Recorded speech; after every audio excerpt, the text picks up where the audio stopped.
अस्सलाम वालेकुम नाज़रीन, मैं हूं आपकी मेज़बान आयशा महमूद और गैर जानिबदार में आपको खुश आमदीद कहती हूं। इस वक्त मैं मौजूद हूं रीजनल ब्लड सेंटर इस्लामाबाद में, जो कि ministry of national health services regulation and coordination का एक ज़ेली इदारा है। ये एक ऐसा इदारा है जो इस्लामाबाद भर के ब्लड बैंक्स को साफ़ और महफूज खून की फराहमी को यकीनी बनाता है और तमाम तर लोगों को इस इदारे की बदौलत साफ़ और महफूज खून मिलता है। ये इदारा आजकल ज़ेर अताब है। जिस तरह से गवर्नमेंट ऑफ पाकिस्तान दीगर इदारों जैसे PWD और यूटिलिटी स्टोर को प्राइवेटाइज़ करने जा रही है, इनको बंद कर रही है, बिल्कुल इसी तरह से इस इदारे में भी इस तरह की मुश्किलात हैं जो इस इदारे को दरपेश हैं। इस इदारे के लोगों को टर्मिनेट किया जा रहा है। अगर हम बात करें तनख्वाहों के हवाले से, तो गुज़िश्ता 1.5 साल से इस इदारे के एम्प्लॉयज़ को तनख्वाहें भी नहीं मिली हैं। यहाँ पर अगर आप देखें तो तकरीबन हर चीज़ का बुरा हाल है। यहाँ पर करोड़ों रुपए की मशीनरी है जो बेकार पड़ी हुई है, और इसके अलावा कंज्यूमेबल किट्स जो टेस्ट के लिए इस्तेमाल की जाती हैं वो एक्सपायर होने जा रही हैं। और यहाँ पर तकरीबन 50 लाख के करीब जो बिजली का बिल है वो यहाँ पर अभी तक वाजिबुल अदा है, जिसको अभी पे नहीं किया गया। और अगर इस बिल की वजह से यहाँ पर बिजली काट दी जाती है, बंद कर दी जाती है, तो उस सूरत में जितने भी ब्लड के यहाँ पर सैंपल्स मौजूद हैं जो इन्होंने ब्लड सेव किया हुआ है, उसके ख़राब होने का ख़दशा है। अगर हम देखें यहाँ पर इन एम्प्लॉयज़ की तरफ, तो तकरीबन इनको 2023 से लेकर अब तक इनको तनख्वाहें नहीं दी गई हैं। और यहाँ पर एक अपर लेवल पे, जिसे कहना चाहिए ना, इदारे में अपर लेवल पे करप्शन का एक ऐसा बाज़ार गर्म है जिसकी वजह से जितना भी ये लोअर मुलाजमीन का तबका है वो शदीद किस्म की मुश्किलात का शिकार है। यहाँ पर आज हम इस इदारे में मौजूद हैं। यहाँ पर हम इन लोगों के पास जाएंगे, इनसे इनकी परेशानियाँ जानेंगे और जानेंगे कि ये किस तरह से सर्वाइव कर रहे हैं। 1.5 साल से तनख्वाहें ना मिलने के बावजूद ये किस तरह की ज़िंदगी गुजार रहे हैं और इनके हुकूमत से क्या मुतालबात हैं।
जी, मैं आपसे पूछना चाहूँगी कि ये जो रीजनल ब्लड सेंटर है, इसको जो मुश्किलात शिकार हैं और जिस तरह से ये डाउनफॉल की तरफ जा रहा है, आप इसके हवाले से क्या कहेंगे?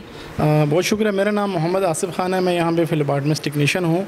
ये रीजनल ब्लड सेंटर जो सेफ ब्लड ट्रांसफ्यूजन का ये प्रोग्राम, जो प्रोजेक्ट जो है, ये 2010 से स्टार्ट हुआ था और उसके बाद जो है 2021 में इसकी बिल्डिंग बनी और 2021 के बाद यहाँ पे इसकी भर्ती हुई, जिसमें जो टेक्निकल स्टाफ है और नॉन टेक्निकल स्टाफ है, जो क्लरिकल स्टाफ है, इसको भर्ती किया गया।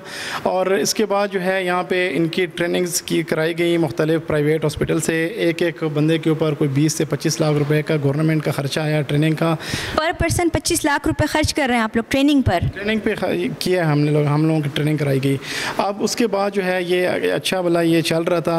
बेसिकली मसला ये है कि हमारे जो हेड करने वाले हेल्थ मिनिस्ट्री जो है इसको ये हेड कर रही थी, वहाँ के कोई जॉइंट सेक्रेटरी जो है वो यहाँ के प्रोजेक्ट डायरेक्टर आता था और फिर उसके बाद जो है ये कभी 6 महीने के लिए जो है ना उसको हमारे कॉन्ट्रैक्ट एक्सटेंड होते थे, कभी साल के होते थे और हमारे फ़ंड्स जो हैं वो मुतवत्तिर नहीं मिलते थे, जिसकी वजह से हमारा काम दरमियान में बंद हो जाता था। क्योंकि जो हमारी कंज्यूमेबल्स हैं, जो किट्स हैं हम लेते थे, या पेट्रोल POL है, वो उसके पैसे हमारे पास नहीं होते थे। फिर उसके बाद जो है ये मिनिस्ट्री ऑफ प्लानिंग ने और मिनिस्ट्री ऑफ हेल्थ ने ये फ़ैसला किया कि इसको पब्लिक प्राइवेट पार्टनरशिप पे लेके जाया जाए। तो पब्लिक प्राइवेट पार्टनरशिप पे लेके जाने के लिए इन्होंने हमारे यहाँ ना तो हमें कोई लेटर दिया, ना इन्होंने पहले हमें कोई आगाह किया। हम लोग यहाँ पे स्टिल जो है 12 महीने से काम कर रहे थे। 12 महीने बाद जो है हम लोग जब गए, हमने कहा हमारी सैलरीज़ जो हैं वो हमें अदा की जाएँ, क्योंकि आपको पता है आजकल महंगाई का दौर है, हमारे छोटे छोटे बच्चे हैं और वो उनको जो है उनकी फ़ीसें भी हैं, उनको जो है ना स्कूल की फ़ीसें हैं, खाने पीने का ख़र्चा होता है। तो मिनिस्ट्री ऑफ हेल्थ ने जो है क्या है कि जी आपका जो है ना ये आउटसोर्स किया जाएगा बग़ैर किसी प्लानिंग के। अगर किसी चीज़ को आउटसोर्स करना भी हो तो आप जो है ना उसको पहले जो है ना एक जो है ना देखिए एम्प्लॉय का सोचना चाहिए। अब मुझे ये कितने अर्सा पहले हुआ ये फ़ैसला? ये फ़ैसला तकरीबन जो है 2-3 महीने पहले जो है ये हुआ है। उसके बाद से हम लोग मिनिस्टर के हेल्थ कोऑर्डिनेटर के पास गए हैं, उनको यहाँ बुलाया है। उन्होंने कहा कि इंशाल्लाह आपका हो जाएगा, मैं काम कर रहा हूँ। सेक्रेटरी हेल्थ से भी मैंने ख़ुद मुलाकात की है गैलरी में। उन्होंने कहा कि मैं जून तक हम तनख्वाहें आपको दे देंगे, मगर जून भी गुजर गया, आज अगस्त ख़त्म होने वाला है, तनख्वाहें भी नहीं मिली। इसके अलावा मैडम हमारे साथ ये ज़्यादती हुई है कि हम लोग अब देखें कि और एज हो गए हैं, हम टेक्निकल बंदे थे, हम लोगों ने रेगुलर जॉब्स बाकी जगहों पे छोड़ के हम यहाँ आए थे। ट्रांसफ्यूजन में हमारा एक्सपीरियंस था कि हम यहाँ पे लोगों की खिदमत करेंगे और जो है ना इस इदारे को चलाएँगे।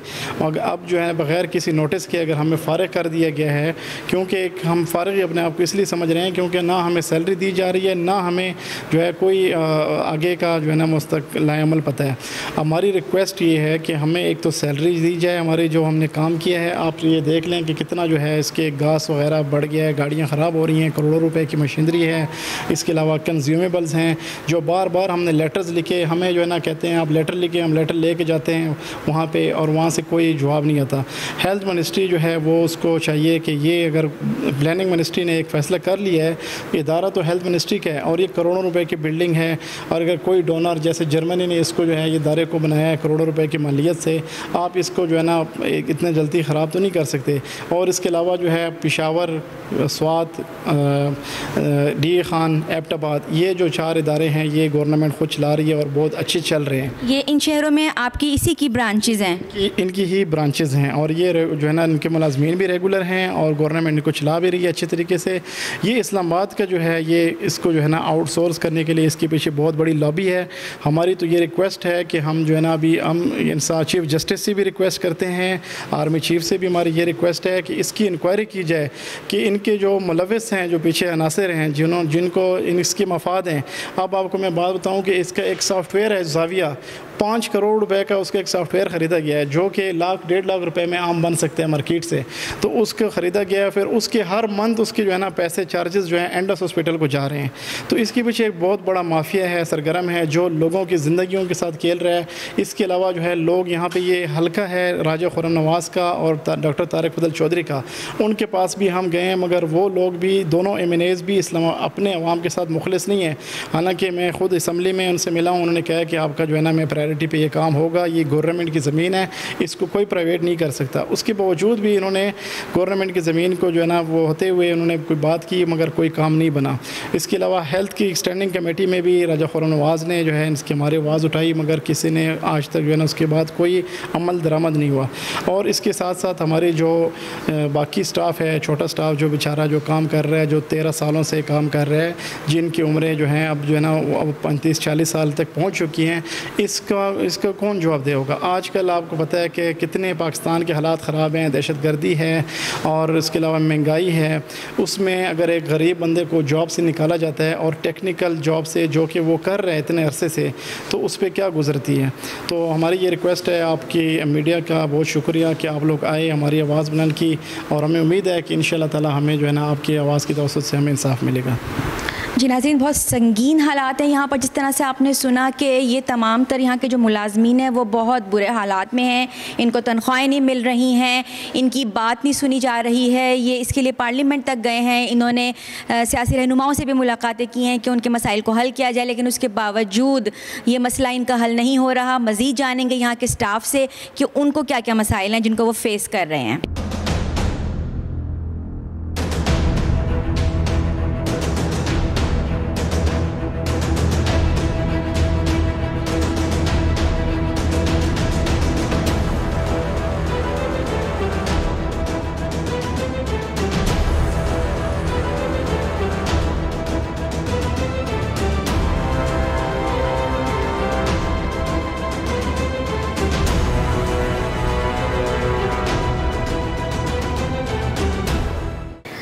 आप बताएं कि जिस तरह से यहाँ पर हालात चल रहे हैं और जिस तरह से ये लोग बता रहे हैं कि बहुत मुश्किल हालात हैं, आप लोगों को तनख्वाहें नहीं मिल रही हैं, तो किस किस्म के मसाइल हैं जो आप भी फेस कर रही हैं? मेरा नाम नाइला है और मैं यहाँ रीजनल ब्लड सेंटर में मैं एज अ चार्ज नर्स काम कर रही थी पिछले 3 साल से। इससे पहले मेरा जो है जॉब एक्सपीरियंस है शिफा का था और मैंने इस जॉब के लिए मैंने इतनी अच्छी जॉब्स छोड़ के मैं यहाँ गवर्नमेंट जॉब के लिए आई, लेकिन यहाँ पे क्योंकि मेरा एक तो टाइम वेस्ट हुआ, मेरी स्किल वेस्ट हो रही है, सैलरी तो अलग है लेकिन मेरी जो स्किल वेस्ट हुई है उसका कोई वो नहीं है, और फाइनेंशियल भी बहुत ज़्यादा इश्यूज़ हैं। डेफिनेटली जो वर्किंग लेडी में बाहर निकली हूँ काम करने के लिए तो मैंने अपनी फैमिली को सपोर्ट करना होता है, अपने बच्चों के लिए उनको एक अच्छे स्कूल से हटा के मुझे छोटे स्कूल में डालना पड़ रहा है। तो बहुत ज़्यादा मसले हैं, पर्सनली फाइनेंशियली भी, आने जाने में भी। यहाँ पे हम लोग तकरीबन 1 साल हम लोग आ रहे थे और लोकल ट्रांसपोर्ट हम यूज़ कर रहे थे। डेफिनेटली किराया लगता है और हमें यहाँ पे 1 साल से 14 महीने हो गए कि हमें सैलरी नहीं मिली। तो हमारी यही रिक्वेस्ट है कि हमारे जो मसले हैं वो हल किए जाएँ और हमें सैलरी दे दी जाए। अच्छा, आप बीइंग फीमेल लेडी आप यहाँ अकेली हैं या आपके अलावा भी फीमेल स्टाफ यहाँ मौजूद है? यहाँ पे तकरीबन 8 से 9 फीमेल स्टाफ हैं, कोई मोटिवेटर्स थी, कोई टेक्निकल टीम में थी हमारी। तो जाहिर सी बात है हर बंदे को फाइनेंशियली इश्यूज़ हैं, आने जाने का मसला है, तो वो अभी अवेलेबल नहीं है। अच्छा, ये बताएं कि आप जो कह रही हैं कि 13 महीने से तनख्वाहें नहीं मिली हैं, तो ऐसी सूरत में आप फिर अपना वही वाली बात कि अपनी फैमिली को, अपने बच्चों को किस तरह से केटर कर रही हैं? ये तो बहुत मसाइल हैं। एक 13 महीने से किसी शख्स को तनख्वाह ना दी जाए तो फिर आप कैसे मैनेज कर रही हैं? डेफिनेटली 12 मंथ तो हम वेट करते रहे कि शायद कि हमारे प्रॉब्लम सॉल्व हो जाए, लेकिन 12 मंथ के बाद जब इन्होंने नोटिस दिया कि आप लोग निकल जाएँ तो फिर ये हमारे लिए थोड़ा सा अलार्मिंग था। फिर उसके बाद मैंने जॉब ढूंढी, क्योंकि मैं जाहिर सी बात है मेरे पास टेक्निकल, मेरे पास एक्सपीरियंस भी है, नॉलेज भी है, मेरे पास डिग्रीज़ भी हैं। तो फिर मैंने एज ए लेक्चरर में काम कर रही हूँ इंस्टीट्यूट में। तो ओवर एज होने की वजह से आपको फिर कहीं और भी नहीं अपॉर्चुनिटीज़ मिल सकती? डेफिनेटली ऐसा ही है कि ओवर एज होने की वजह से अभी जो गवर्नमेंट बाकी अपॉर्चुनिटीज़ हैं वो हम अवेल नहीं कर सकते। तो ओवर एज यहाँ पे क्योंकि हमारा टाइम 3 साल तो इन्होंने हमारे वेस्ट कर दिए हैं, उसके बाद हम कहीं गवर्नमेंट जॉब के लिए नहीं अप्लाई कर सकते। 35 हमारी लिमिट होती है कि उसके बाद हमारे पास अपॉर्चुनिटी नहीं है कि हम बाकी जॉब्स के लिए अप्लाई कर सकें। तो ये एक बड़ा इशू है। अब हम कहीं जाएंगे भी तो छोटी मोटी प्राइवेट जॉब करनी पड़ती है जहाँ पे काम भी ज़्यादा होता है और सैलरी उस तरह से नहीं मिलेगी, उस हिसाब से नहीं मिलती। यहाँ पे अच्छी सैलरी छोड़ के मुझे एक छोटी सी जॉब करनी पड़ रही है। जाहिर सी बात है मेरी एज का भी मसला है कि मैं गवर्नमेंट जॉब नहीं कर सकती अभी।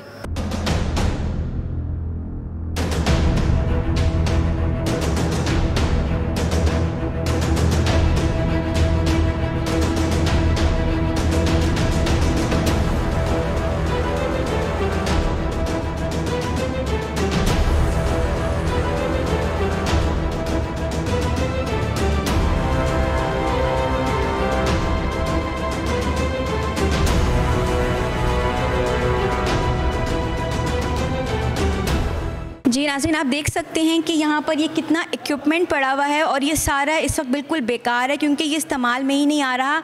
ठीक ठाक मालियत इस सारे सामान पे लगी हुई है, जितना भी मेडिकल इक्विपमेंट आप देख रहे हैं, ये बेड्स आप देख रहे हैं, तो इन तमाम तर चीज़ों की तरफ तवज्जो देने की बहुत ज़्यादा ज़रूरत है क्योंकि वाकई ये एक परेशान कुन बात है कि एक ऐसा इदारा जो इस्लामाबाद भर में खून की सप्लाई का एक बड़ा मरकज़ तस्वर किया जाता है, उसके साथ इतनी हक़ तलफ़ी की जा रही है, उसके लोगों के साथ हक़ तलफ़ी की जा रही है। तो गवर्नमेंट को चाहिए कि वो इस इशू पर फ़ौरन से तवज्जो दे और इसको सॉल्व करे। हम मज़ीद बात करेंगे यहाँ पर मौजूद लोगों से और उनके व्यूज़ आपको सुनाते हैं। जी, आपका नाम क्या है? मोहम्मद उमैर जुल्फ़िकार है मैडम। मैं यहाँ पर as a biomedical technician hired हुआ था। मैं बेसिकली कराची से आया था। वहाँ पर मैं ऑलरेडी एक प्राइवेट कंपनी के अंदर काम कर रहा था 60-70,000 पे, लेकिन यहाँ आए अब अभी इतने अर्से। कितना अर्सा पहले आया? मैडम मैं 2021 में मेरी हायरिंग हुई थी यहाँ पर, तो उस वक्त से लेके अब तक बीच में जो अनसर्टिनिटी आई जिसकी वजह से हमारे मतलब आपको पता है फाइनेंशियल स्टेटस इतना स्टेबल नहीं है, उसकी वजह से भी मजबूरन मुझे इस पर यहाँ पर एक हॉस्पिटल है वहाँ पर काम करना पड़ रहा है। तो उससे भी आपको पता है 20-25-30 हज़ार की सैलरी से कोई आपको पता है फैमिली साथ रहती थी, तो उनको भी मैंने वापस भेज दिया इन्हीं मामलात के पेश नज़र। तो भाई ये सारे मामलात थे मैडम जिसकी वजह से अब हम बहुत ज़्यादा आपको पता है ये सारी सिचुएशन में इन्फ्लेशन वगैरह सब आपके सामने, तो बहुत मुश्किलात हैं। इसलिए गवर्नमेंट से यही रिक्वेस्ट करते हैं कि इसके ऊपर ये एक सीरियस वो ले नोटिस ले, तो बाकी है कि फिर इस पे नज़रसानी करनी चाहिए। नहीं करनी चाहिए, बिल्कुल ऐसी बात है। जी नाज़रीन, आप देख सकते हैं कि इस रूम में तमाम तरह ऐसा इक्विपमेंट मौजूद है जो टेस्टिंग के लिए इस्तेमाल किया जाता है। करोड़ों रुपए की मशीनरी है, बिल्कुल नई हालत में है और बेकार पड़ी हुई है। इसका यहाँ पर कोई किसी किस्म का इस्तेमाल नहीं हो रहा है और ये एक वक्त आएगा कि इसी तरह पड़े पड़े ख़राब हो जाएगी। तो इसकी तरफ तवज्जो देने की बहुत ज़्यादा ज़रूरत है, क्योंकि ये हमारे मुल्क का सरमाया है, इसके ऊपर करोड़ों रुपए लगे हुए हैं। तो इन चीज़ों को इस तरह बेवक़्त बनाना और इनके ऊपर तवज्जो ना देना, ये एक बहुत बड़ा अलमिया है और इस पर तवज्जो देने की बहुत ज़्यादा ज़रूरत है। ये आप देख सकते हैं बिल्कुल नई हालत में मशीनरी है। या तो हो ना कोई पुराना मटीरियल हो, पुराना सामान हो कि जिसको अगर आप रद्दी की टोकरी में भी डाल दें तो कोई फ़र्क ना पड़े, लेकिन ये इतना कीमती इक्विपमेंट है और यहाँ पर इसका किसी किस्म का कोई इस्तेमाल नहीं हो रहा है। तो इस पर भी तवज्जो देने की बहुत ज़्यादा ज़रूरत है। हम यहाँ पर जानते हैं कि यहाँ पर जो लैब में मौजूद है वो हमें इस हवाले से क्या बताएंगे। जी, आपका नाम क्या है? सैयद आमिर आज़म, मैं यहाँ पे लैब टेक्नीशियन हूँ। ठीक है। तो यहाँ मैं 2021 में मेरी ज्वाइनिंग हुई थी। तो यहाँ पे ये मैडम ये करोड़ों की मशीन्स हैं, तो यहाँ पे 2 दिन की मेंटेनेंस ना हो तो ये सारी मतलब कि ज़ाया हो जाती हैं। फिर यहाँ पे इंजीनियर को बुलाना पड़ता है, फिर दोबारा से सारा वो इसी मेंटेनेंस वगैरह हर चीज़ करते हैं। तभी तो मेंटेनेंस के फिर पैसे कहाँ से आ रहे हैं? मैं वो सारी ये पे करते हैं, ये जो पीछे फंड्स रहते हैं सारा ये चांस पे। उनकी किट्स जो होती हैं वो बड़ी महंगी होती है, 70,000 की एक किट होती है इनकी, वो सारी एक्सपायर हो जाती हैं। वो सारी एक्सपायर फिर ज़ाया जाती हैं। ये एक्सपायर कितने दिन में होती है? मैं इनकी वैसे 5 मंथ की भी होती है, 2 मंथ की भी होती है, लॉट के थ्रू होती है ये सारी। मतलब ये जो एक्सपायरी होती है ना, ये सारी उस पर लिखा होता है, लेकिन सारी एक्सपायर हो जाती है मैडम। स्टोर में कुछ किट्स हैं, यहाँ पे भी हैं, सारी एक्सपायर हो जाती है मैम। इनके फिर कंट्रोल आते हैं, कैलकुलेटर आते हैं, वो सब एक्सपायर हो जाते हैं मैडम। ये जो मशीन है इसका क्या काम है? मैं ये नेट PCR के लिए होती है, जो पहले हम वहाँ पे इलाइज़ा लगाते हैं, उसके साथ ही हम इसके बाद नेट PCR लगाते हैं। और ये सिर्फ मशीन यहाँ पे सिर्फ 2-3 दौरों में, एक शिफा हॉस्पिटल में, एक AFIT में और एक यहाँ पे है। हमारे नाज़रीन को ज़रा आसान अल्फाज में बताएं कि बेसिक इसका काम क्या। आपने तो मेडिकल लैंग्वेज में बताया ना, थोड़ा ईजी वर्ड में, ताकि हमारे नाज़रीन जान सकें। मैम ये नेट PCR होता है, इस पर BC HIV इनकी जो टेस्टिंग होती है वो होती है। ये बताते हैं कि ये मतलब जो DP पॉजिटिव केस हो इसको ये पकड़ लेती है मैम, ये बता देती है आपको। फिर उस पर सैंपल हम होल्ड करते हैं, आगे प्रोसेस हम बैग जो होते हैं वो आगे नहीं जान देते। ठीक है, यानी सैंपल की आइडेंटिफिकेशन होती है इसके थ्रू? मैम इनके PCR होते हैं। बाकी और मशीन आगे भी लैब्स में बड़ी है, वहाँ पे इलाइज़ा वगैरह होता है, हर चीज़ होती है, वो भी आगे मशीन है। वो भी ऐसी करोड़ों की मशीन है, वो भी आगे दूसरे रूम के अंदर है। और ये मतलब हर टेस्ट पे HIV की अलग कॉस्ट है, हेपेटाइटिस B की अलग है, हेपेटाइटिस C की अलग है। और उसके बाद मैनुअल इस पर होते हैं, मलेरिया के टेस्ट होते हैं, उनकी अलग डिवाइसें होती हैं। मतलब काफ़ी डिवाइस जो एक्सपायर हो चुकी हुई हैं। गवर्नमेंट से क्या कहना चाहेंगे हमारे प्रोग्राम के तवज्जुह से? देखेंगे यहाँ पे 2 साल होने वाली तनख्वाही मिली नहीं हमें, ठीक हो गया। और हम लोग रेंट पे यहाँ पे रह रहे हैं और घर के आपको पता है फिर हालात जो है, हम खुद ही सारा घर हैं। मैं सबसे बड़ा हूँ घर में, कोई मतलब बाकी छोटे बहन भाई हैं, तो रेंट का पे भी करता हूँ सारे। अब्बू बीमार हैं, उनकी मेडिसिन वगैरह, अम्मी मेडिसिन, वो सारा हम खुद मैनेज कर रहे हैं। और अभी यहाँ पे 2 साल होने में कोई हमें सैलरी वगैरह मिली नहीं, बिल्कुल। बस ये गवर्नमेंट से रिक्वेस्ट है कि हमें जो है वो सैलरी दीजिए। तो पार्ट टाइम कोई और जॉब कर रहे हैं आप? मैं इन ड्राइव चला रहा हूँ, गाड़ी पे इन ड्राइव चला रहे हैं। देखें नाज़रीन, लोग यहाँ तक मजबूर हो गए हैं, यहाँ के एम्प्लॉयज़ जो हैं, कि कोई इन ड्राइव चला रहा है, कोई दूसरों के घर में, जो यहाँ का जो लोअर स्टाफ है दूसरों के घरों में काम करने पर मजबूर है। तो ये एक ऐसा मसला है कि जिसको as early as possible solve किया जाए, ताकि ये बेशुमार मुलाजमीन हैं जो यहाँ पर इस वक्त यहाँ पर मौजूद हैं, ताकि इनके मसाइल हल किए जा सकें। इन मशीनों के बारे में बताएं। यहाँ मैं देख रही हूँ कि ये एक बहुत बड़ा कमरा है और यहाँ पर एक बड़ी तादाद में मशीनें मौजूद हैं। तो ये मशीनें फंक्शनल हैं, और अगर हैं तो ये किस तरह से और क्या काम करती हैं? जी बिल्कुल, मशीनें तो फंक्शनल हैं, क्योंकि हम लोग यहाँ पे सैलरी हमें नहीं मिली, मगर फिर भी हम लोग जो है ना गवर्नमेंट के जो एसेट है उसको ज़ाया हमने नहीं किया, हम उसकी देखभाल करते रहे। इस वजह से आपको देखने को मिल रहा है कि मशीनें बिल्कुल जो है सेटअप काम कर रही हैं। ये क्रायोफ्यूज है बेसिकली, इसमें जो ब्लड हम कलेक्ट करते हैं, कैंप्स वगैरह करते हैं, उसके बाद जो है इसकी हम यहाँ इस पर सेपरेशन करते हैं, इस कंपोनेंट्स बनाते हैं, प्लाज्मा और प्लेटलेट जो है, RCC जो है वो अलग करते हैं, तीनों कंपोनेंट जो है। फिर उसको जो है आगे मज़ीद जो है ना उसको टेस्टिंग के अमल के लिए जो है ना आगे भेज दिया जाता है। इसके लिए हमने हर मशीन के लिए ये महंगे UPS भी हैं कि अगर बिजली का कोई ट्रैप हो जाए, बिजली चली जाए तो काम ना रुके, और जो है ना ब्लड जो है वो उसमें कोई रुकावट ना हो, कोई मतलब RCC मिक्स ना हो जाए प्लाज्मा के साथ। और साथ हमारे साथ ये फ्रिज पड़े हुए हैं, अच्छे फ्रीज़र हैं, इसके टेम्परेचर नोट किया जाता है इसका। और ये सारे किट्स, इसके अंदर किट्स हैं, एंटीसेरे हैं जिसमें हम ब्लड ग्रुप करते हैं मुख्तलिफ़ किस्म के, वो भी पड़े हुए हैं। और साथ हमारे पास ये इस मशीन की मालियत कितनी है? इस मशीन की मालियत से 1.5 से 2 करोड़ रुपए इस एक मशीन की है। 2 मशीनें हमारे साथ लगी हुई हैं। इसके बाद हमारे पास सीलर है जो कि बहुत अच्छे सीलर हैं हमारे पास, ये ब्लड बैग के, जो कि इसको ब्लड बैग को सील करते हैं। इसके साथ ये सेपरेटर हैं। जब ब्लड आता है हमारे पास, हम इस मशीन में क्रायोफ्यूज में हम इसको सेंट्रीफ्यूज करते हैं, तो उसके बाद जो है प्लाज्मा को जो है ना यहाँ से एक्सट्रैक्ट करने के लिए ये मैनुअल एक्सट्रैक्टर है, वहाँ पे जो है उसका ऑटोमेटिक एक्सट्रैक्टर भी हमारे साथ मौजूद है। और ये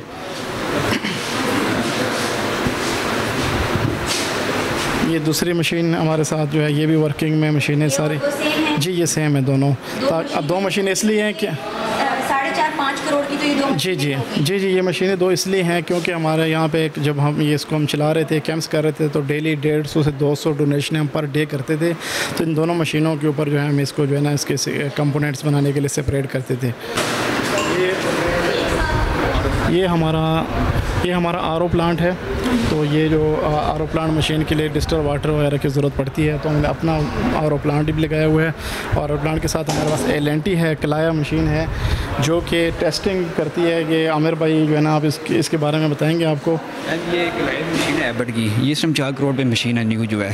4 करोड़ की? 4 करोड़ की। और वैसे जितनी लिहाज में पड़ी है वो रीजन बेस पड़ी है, लेकिन इन्होंने प्रॉपर ख़रीदी है, इस अदारे में प्रॉपर ये मशीन ख़रीदी हुई है इसमें। और इससे जो किट्स है वो एक किट्स 50-60 हज़ार की है। जैसे ये सारा काम हुआ है, ये सारी एम्प्टी किट्स हैं, ये कहते वर्किंग नहीं करते यहाँ पे, ये सारी किट्स खाली हैं। यहाँ पे काम हुआ है तो ये और कुछ ये लॉक्स वगैरह हैं, ये किट्स पड़ी हुई हैं सारी। तो यहाँ पे काम प्रॉपर सारा कुछ हुआ हुआ है। यहाँ पे डोनेशन सारी की पिम्स के जो ब्लड होता है वो सारा पिम्स को भिजवाते हैं, पॉलीक्लिनिक CDA को भिजवाते हैं। तो काम यहाँ पे सारा हुआ हुआ है, जिस पे हम BC HIV सिफिलिस इलाजा करते हैं मैम। और जो मलेरिया की डिवाइस होती है उसमें हम मैनुअल सारा काम करते हैं। और ये सारा कुछ एक्सपायर हो चुका हुआ है, जितनी किट्स हैं। नहीं, ये तो यूज़ हुई हुई हैं। मैं कुछ स्टोर में पड़ी, वो सारी एक्सपायर हुई हुई हैं, सारी किट्स एक्सपायर हुई हैं, सब एक्सपायर हो गई हैं वो सारी एक्सपायर हुई हैं। और सारा नुकसान है मैम, ये प्रॉपर नुकसान। ये हमारे बेंच है जिसमें हम लोग ब्लड ग्रुपिंग करते हैं। जब वहाँ से ब्लड सारा कलेक्ट करते हैं, उसके बाद ब्लड के साथ हम सैंपल लेते हैं CP के वाइल में। तो उसमें हम यहाँ पे इनका जो ना वो ट्यूब मेथड के साथ हम यहाँ पे ब्लड ग्रुपिंग करते हैं। और ये इसके साथ हमारे सेल वॉशर है ऑटोमेटेड, जिसमें हम अगर क्रॉस मैच भी लगाते हैं तो उसको सेल वॉशिंग के लिए भी हमारे पास इस्तेमाल होता है।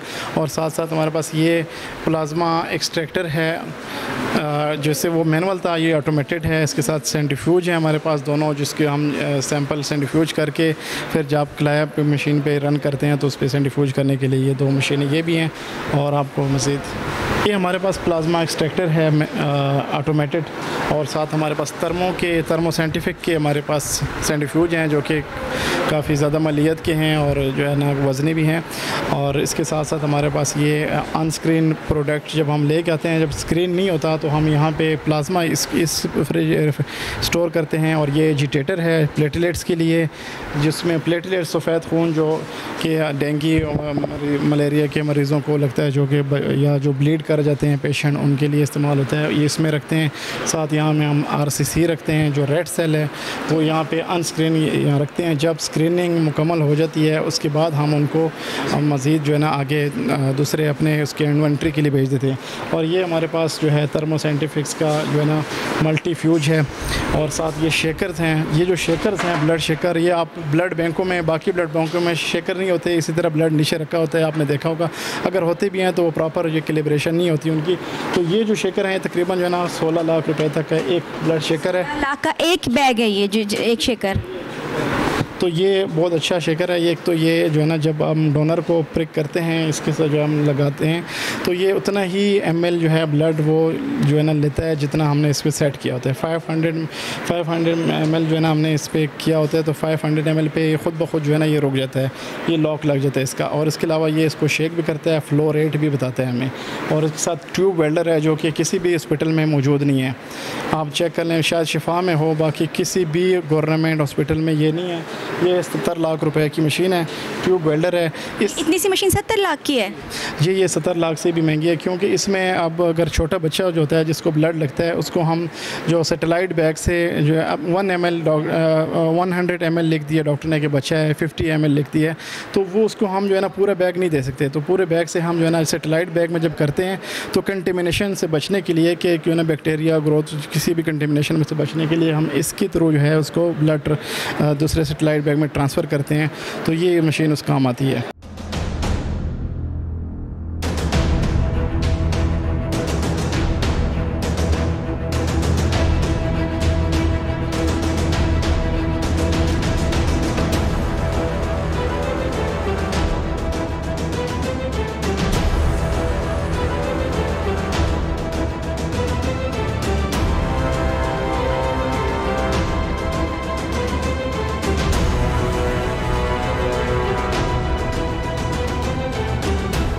का क्या प्रोसेस है?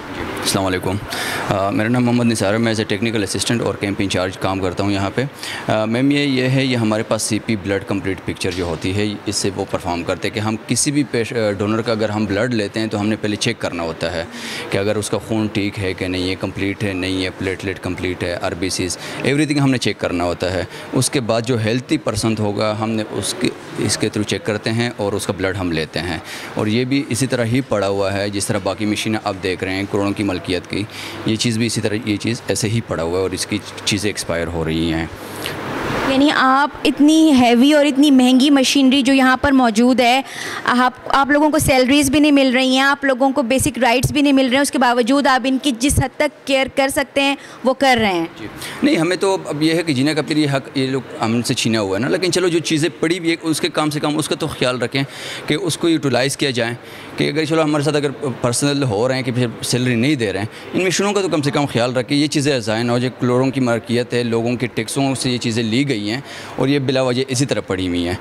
अगर इससे फ़ायदा उठाना है तो किसी हॉस्पिटल के साथ अटैच करवा लें इसी डिपार्टमेंट को, और 5 हॉस्पिटल इस डिपार्टमेंट के थ्रू ये यूटिलाइज़ हो सकते हैं। लोगों को फ्री ऑफ कास्ट, एक ब्लड का कास्ट हम जो उस पर हम करते हैं तकरीबन 25,000 तक उसको पड़ता है और हम फ्री ऑफ कास्ट वो दे रहे हैं। मतलब है कि जो हमने आपको मशीन दिखाई है PCR बेस्ड नेट का, उस पर हम जो परफॉर्म करते हैं वो है PCR बेस्ड, PCR से भी एडवांस है और उसके कास्ट पड़ रहे हैं तकरीबन 25,000 तक पड़ जाता है एक बैग का, और हम लोगों को वो फ्री ऑफ कास्ट दे रहे हैं।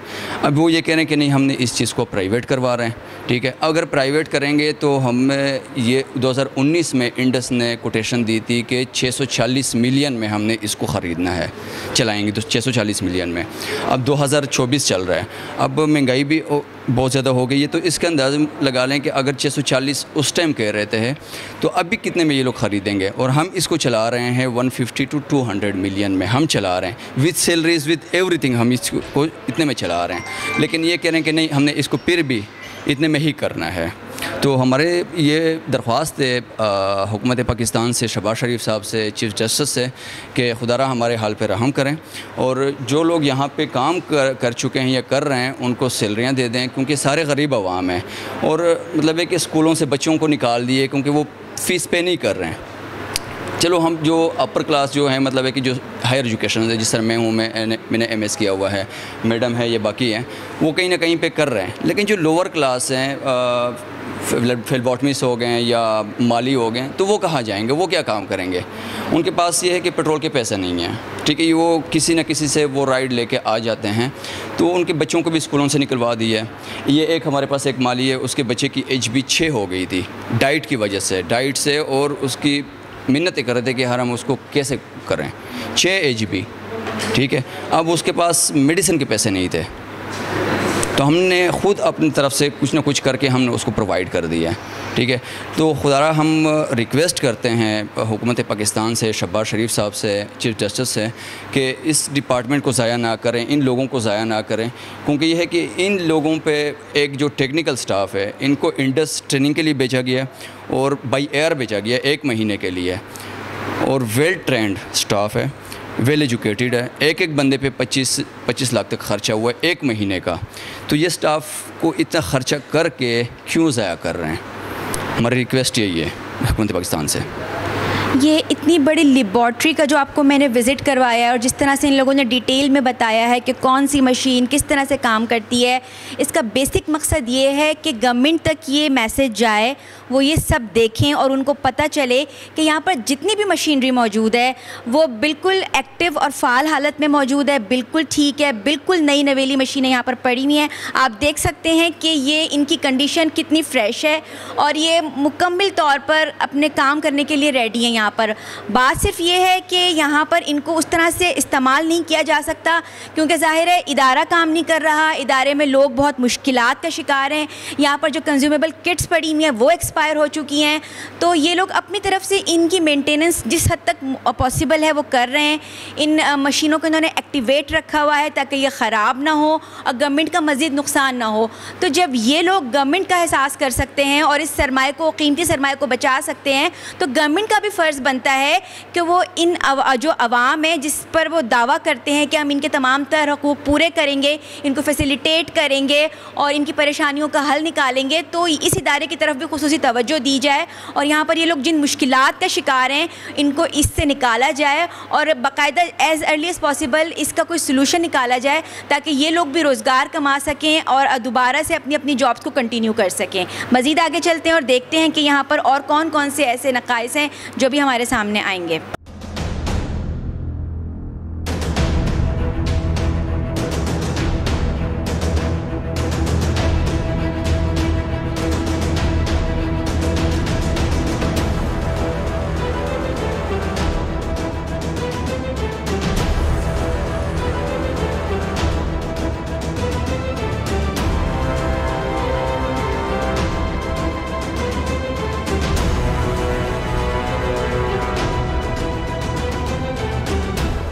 अस्सलाम वालेकुम, मेरा नाम सैफ अली है, मैं एज़ लैब टेक्नीशियन काम कर रहा हूँ और ये हमारी मशीन है बारकोड मशीन जो कि तकरीबन इसकी कॉस्ट है 10 लाख रुपए। ठीक है, इस पर हम बारकोड निकालते हैं और ब्लेड के ऊपर पेस्ट करते हैं और हमारा सॉफ्टवेयर है जाविया सॉफ्टवेयर। जाविया सॉफ्टवेयर तकरीबन 5 करोड़ इसकी कॉस्ट है, हमने ख़रीद किया हुआ है। पर मंथ कम से कम 6 लाख हमने पे करने होते हैं। वो अभी सॉफ्टवेयर भी बंद हुआ हुआ है और हमारा काम काफ़ी रुका हुआ है। अगर वो चले तो काफ़ी हमारा काम भी हो सकता है और गवर्नमेंट को चाहिए कि इस इदारे को चलाना चाहिए। हमारे साथ 5 हॉस्पिटल्स जो अटैच्ड हैं जिनको हमने ब्लड प्रोवाइड किया है, पिम्स पॉलीक्लिनिक, नीरम हॉस्पिटल और फेडरल जनरल हॉस्पिटल और सिटी हॉस्पिटल को हम जिस टाइम पे उनको ब्लड चाहिए होता था हमें वो रिक्वेस्ट करते थे, हम ब्लड उनको पहुंचाते थे। और हमारे पास सारी मशीनें, हमारे पास सारी यूटिलिटी प्लेट्स हैं जिनके थ्रू बॉक्स हैं जिनके थ्रू हम टेम्परेचर वाइज ब्लड हम हॉस्पिटल में पहुंचाते हैं। जी अच्छा, ये बताएं कि ये जो आप सैंपल्स लेते हैं ये कहाँ से, आपके पास ये जो ब्लड आता है ये कहाँ से आता है? जी हम डिफरेंट यूनिवर्सिटीज़ में जाते हैं, डिफरेंट इदारों में जाते हैं, हम वहाँ पे कैंपिंग करते हैं, वहाँ पे हम वहाँ से ब्लड कलेक्ट करते हैं, हमारे इधर ले आते हैं, इधर टेस्टिंग करते हैं।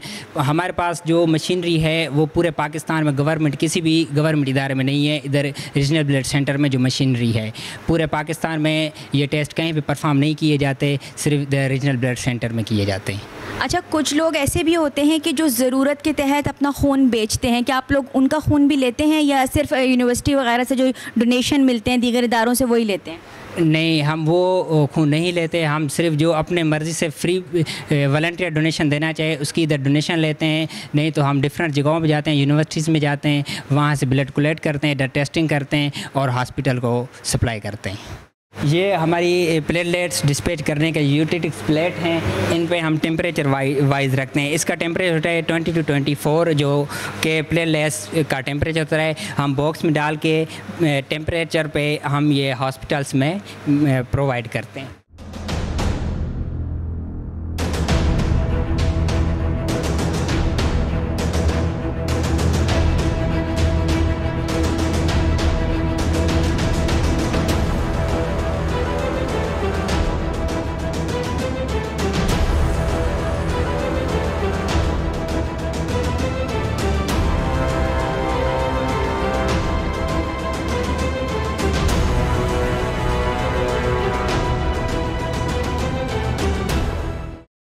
ब्लड बताएं, अभी आपके पास ब्लड अवेलेबल है? जी मैडम, हमारे पास अभी इस वक्त ब्लड जो पड़ा हुआ है, जो कि हमने -30 उसमें रखा हुआ है, क्योंकि बाकी जो ब्लड है उसकी 35 डेज़ तक की जो है ना शेल्फ लाइफ होती है, RCC की 5 डेज़ तक होती है प्लेटलेट्स की, और जो प्लाज्मा होता है उसको हम माइनस पे 1 ईयर के लिए जो है ना रख सकते हैं, -30 पे।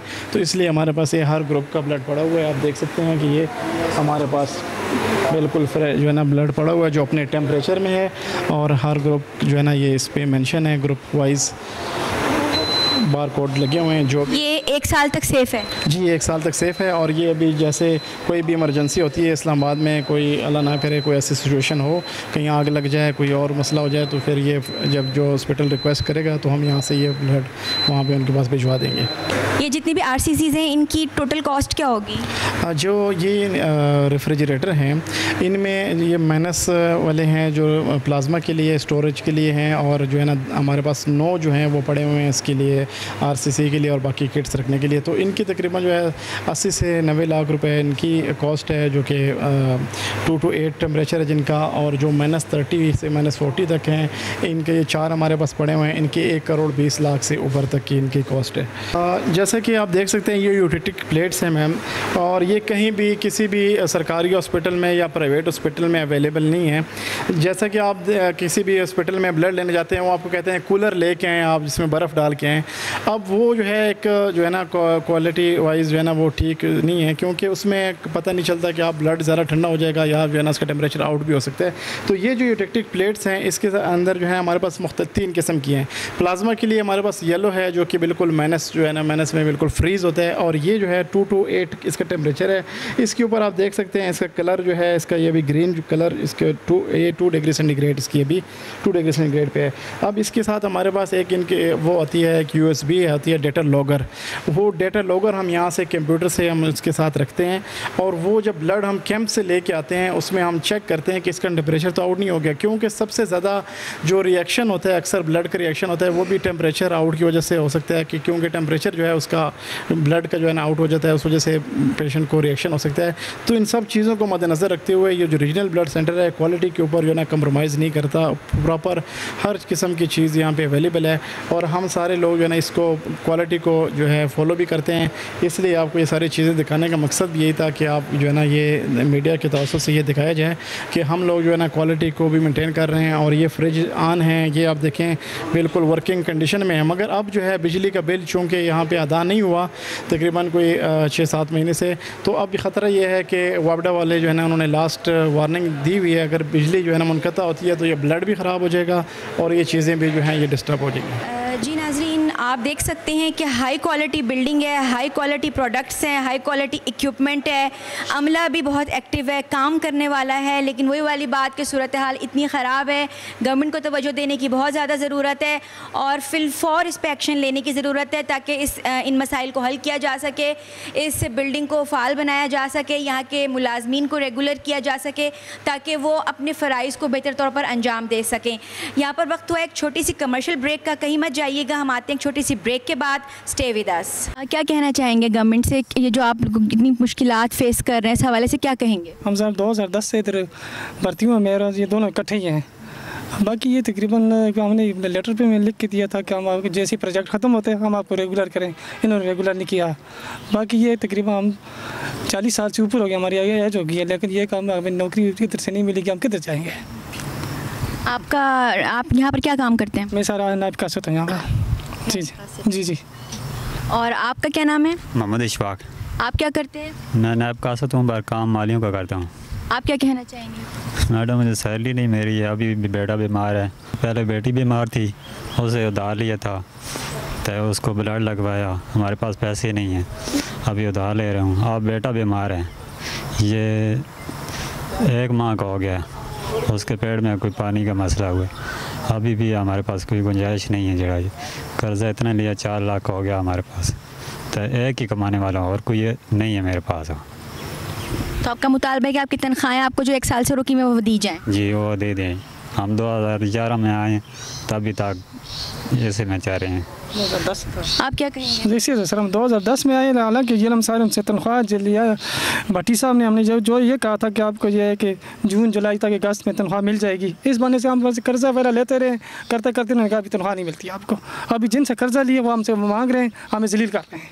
छोटे छोटे बच्चे हम बड़े मजबूर हैं। दूसरी बात, हमें कहीं नौकरी के लिए कोशिश करते हैं, आगे नौकरी मिलती भी नहीं है, इसलिए बेबस हो गए, मजबूर हो गया, अभी समझ नहीं आती क्या करें अभी। और आप क्या करते हैं? आप? मैं एज अ ड्राइवर इधर जॉब कर रहा हूँ।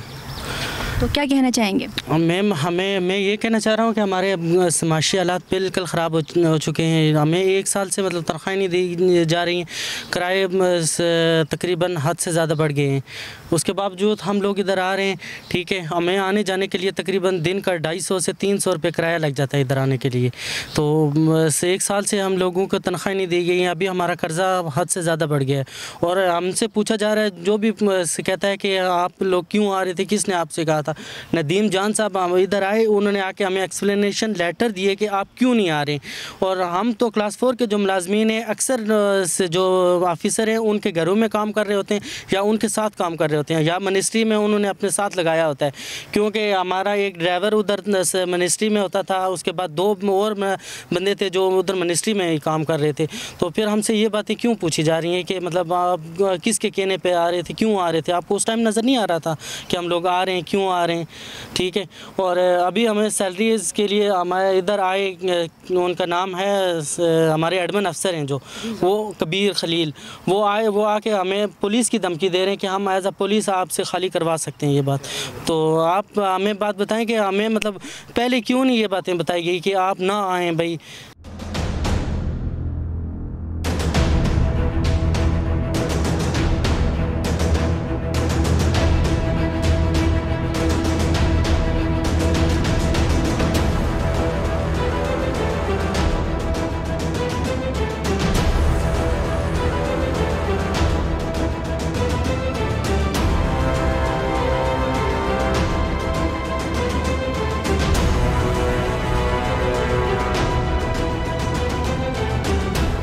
जी नाज़रीन, आप देख सकते हैं कि मेरे बैक साइड पर ये करोड़ों रुपए मालियत की एक गाड़ी खड़ी हुई है। ये इंतहाई कीमती बस है और इसके अंदर जो भी सिस्टम्स लगे हुए हैं, इसके बारे में आपको हम बताएंगे कि इसमें क्या सिस्टम्स लगे हुए हैं और ये क्या काम करती है और किस तरह से यहाँ पर ये बेकार पड़ी हुई है। और अगर ये इसी तरह से बेकार यहाँ पर खड़ी रही तो एक दिन ये स्क्रैप में तब्दील हो जाएगी और ये बिल्कुल बेहाल ख़राब हो जाएगी। तो इसके बारे में भी हम जानते हैं, जिसके बारे में बताएँगे कि ये गाड़ी क्या काम करती है, इसमें क्या फ़ंक्शंस हैं। जी, थैंक यू सो मच। ये हमारी मोबाइल वैन है, ब्लड डोनेशन के लिए इस्तेमाल करते हैं हम इसको। कहीं पे भी हम जब ब्लड डोनेशन के लिए जाते हैं, यूनिवर्सिटी में, कॉलेजेस में या प्राइवेट सेक्टर्स में, तो वहाँ पे हम ये गाड़ी खड़ी करते हैं। यहाँ पे 5 बेड लगे हुए हैं इसके अंदर। ये स्पेसिफ़िक बनाई गई है, स्पेसिफ़िक, क्योंकि ये इस तरह होती नहीं है। और इसके अंदर 3 AC लगे हुए हैं, 5 बेड लगे हुए हैं, 5 डोनेशन इसमें ले सकते हैं। डॉक्टर के लिए अलग रूम बनाया गया है और जनरेटर 2 जनरेटर है, 2 जनरेटर लगाए हुए हैं कि अगर ये है कि लाइट कहीं पे अवेलेबल नहीं है तो जनरेटर स्टार्ट करके हम ऐसे चलाएं ताकि डोनर फेंट ना हो जाएं। और ये बहुत एक्सपेंसिव है, 1.5 साल से ये गाड़ी चली नहीं है।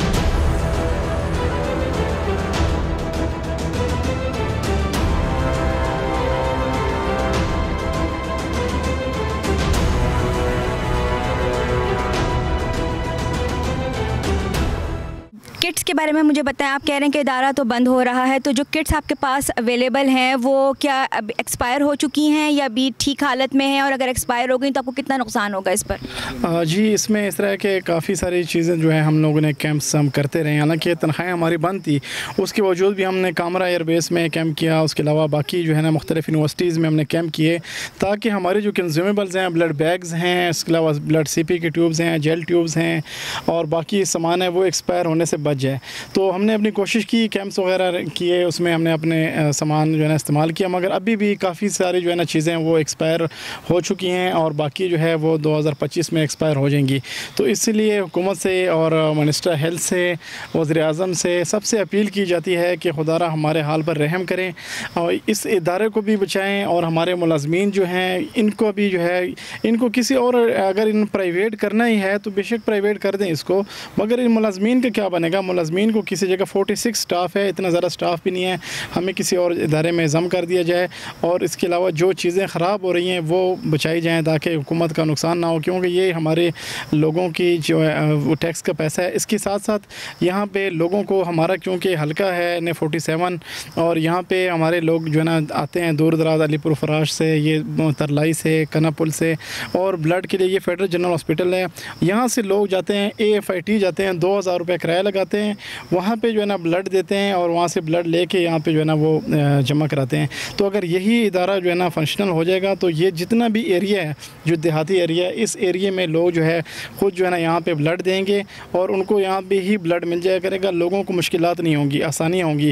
तो MNA साहिबान से भी, खुर्रम नवाज़ से भी ये गुजारिश है, क्योंकि मैं उनके साथ जो है उनको काफ़ी दफ़ा उनसे मिला हूँ, गया हूँ, डॉक्टर तारिक फजल चौधरी के पास भी गया हूँ, उन्होंने ये कहा भी है कि हम इंशाल्लाह इसके ऊपर काम कर रहे हैं, मगर चूँकि अभी तक कोई काम नहीं हुआ। उनसे ये रिक्वेस्ट है कि आवाम पे रहम करें, क्योंकि गरीब यहाँ पे भी हॉस्पिटल्स में काफ़ी इस तरह जो है ना ब्लड लगने से मौत भी होती हैं और रिएक्शन भी हो जाते हैं मरीज़ों को। तो ये जो इदारा बना हुआ है, जो जिस मकसद के लिए बनाया गया है, इसको यूटिलाइज़ करें और ये तमाम स्टाफ जो है इसकी तरफ से आप लोग सब मीडिया की टीम का शुक्रिया कि आप लोग आए, हमारी आवाज़ बुलंद की, और हमारी भी ये दुआ है कि आपकी वजह से अल्लाह पाक हमारे ये मसाइल जो है हल करें।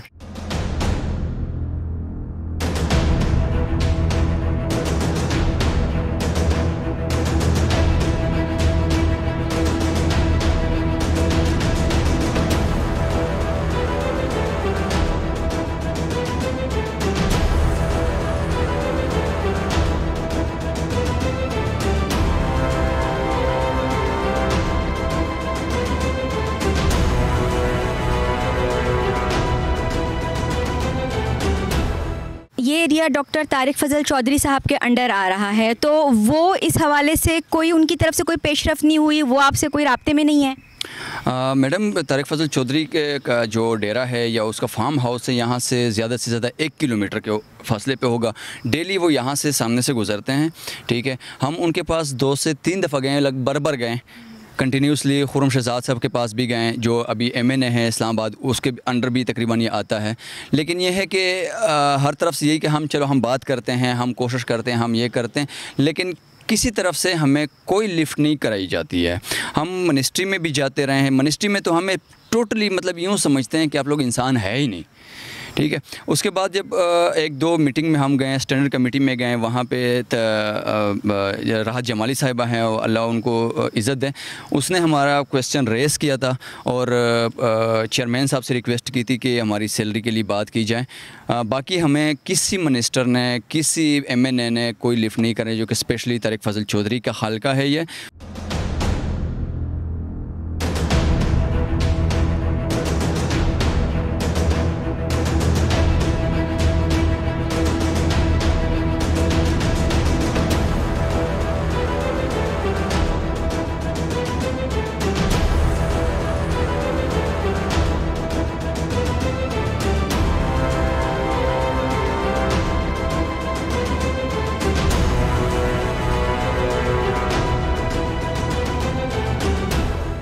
जी नाज़रीन, हमने RBC का विज़िट किया। यहाँ पर हमने जाना कि यहाँ के लोगों को किस किस्म की मुश्किलात का सामना है, यहाँ के मुलाजमीन कितनी मुश्किलात का सामना कर रहे हैं, उनको 1.5 साल से तनख्वाहें नहीं दी गई हैं, और आपने ये तमाम तरूदात इनकी सुनी।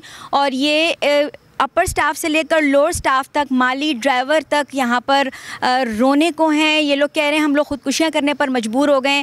यहाँ के जो MNA तारिक फजल चौधरी साहब, उनकी ड्यूटी बनती है कि वो ये मसाइल जितने भी हैं इन लोगों के, उसको वज़ीर-ए-आज़म साहब तक पहुँचाएँ ताकि इसका प्रॉपर सोल्यूशन निकाला जा सके। क्योंकि अगर हमारी जो पॉलिटिकल जो हमारी अथॉरिटीज़ हैं, अगर वो ही इस चीज़ पर एक्शन नहीं लेंगी तो ये इतना बड़ा इदारा, यहाँ पर आप देख सकते हैं, यहाँ पर हर चीज़ फ़ाल है, फंक्शनल है, बजाय इसके कि ये इतनी हैवी, इतनी कीमती मशीनरी कूड़े के ढेर में तब्दील हो जाए, उस वक्त के आने से पहले इसका कोई बेहतर इंतज़ाम कर लिया जाए, इन लोगों की तनख्वाहें इनको दी जाएँ ताकि ये लोग अपना हक़ वसूल करके। एक तो ऊपर से महंगाई इतनी ज़्यादा है, हर तरफ महंगाई का दौर दौरा है, पेट्रोल की प्राइसेस बढ़ रही हैं, बिजली के निर्ख बढ़ रहे हैं, लोग बिजली के बिल पे नहीं कर सकते, खाने के लाले पड़े हुए, ऊपर से जब आपके हाथ में आपकी तनख्वाह भी नहीं है तो ऐसे में ये लोग किस तरह अपनी ज़िंदगियाँ गुजारेंगे, कैसे अपने बच्चों का पेट पालेंगे। तो इसके बारे में सोचने की बहुत ज़्यादा ज़रूरत है और इस पर गवर्नमेंट को जल्द अज जल्द एक्शन लेना चाहिए ताकि इसका फिलफौर कोई हल निकाला जा सके और इन गरीब जो मुलाजमीन हैं इनको इनकी तनख्वाहें दी जा सकें। हमारे प्रोग्राम का वक्त अब ख़त्म हुआ जाता है। इंशाल्लाह अगले हफ्ते फिर किसी अहम इशू के साथ आपकी खिदमत में हाजिर होंगी। तब तक के लिए आयशा महमूद को इजाज़त दीजिए। अल्लाह हाफ़िज़।